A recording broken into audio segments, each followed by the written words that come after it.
Njani Mnguni? Sikhona singeva nini futhi? Hayi siphilile. Ukhuluma naZoli Martin Dlamini ngiyinithatheli la kaSwaziland News. Yebo Mnguni. Ngicela nje ku-confirm noma kubutabuta eMnguni simelane la ukuthi ngabe nguye indvele babe wampendulo simelane lobeka lijaji. Nginguye mntwana wami. Yebo sesithi asisive nje Mnguni ukuthi ngabe impilo injani ngoba nathi sesiphaphulekile sithola nje umbiko ukuthi ngathi uke wakushaya kaMadima lona lijaji njengababa wakhe ukuthi ngabe esibhedlela wahamba kanjani tinjani tinhlungu kumbe uphilile yini ngoba tindzaba bami labadzala sithambele embili. Hey Nkosi.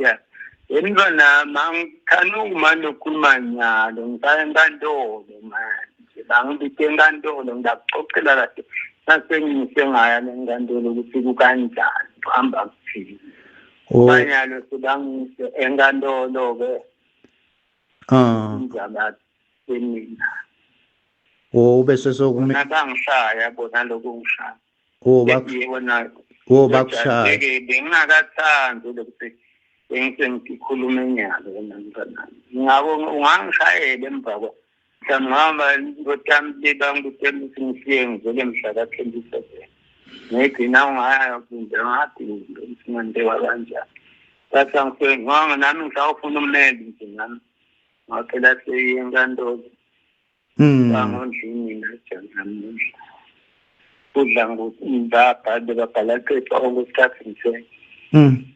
Ngiloko nje mngana bengicabanga ukuthi ngibese ngime ukuthi khipha la kimi phela mngana nami indawo siye nasekwendlule 27 nami sengikhulume nemneli wami ngibese ngiyakhona ukuthi ngicela nje ngixolele kancane nje mngana nami sebona sithatha ikhulumo. Ngiyabonga kakhulu Mnguni. Thank you. Thank you.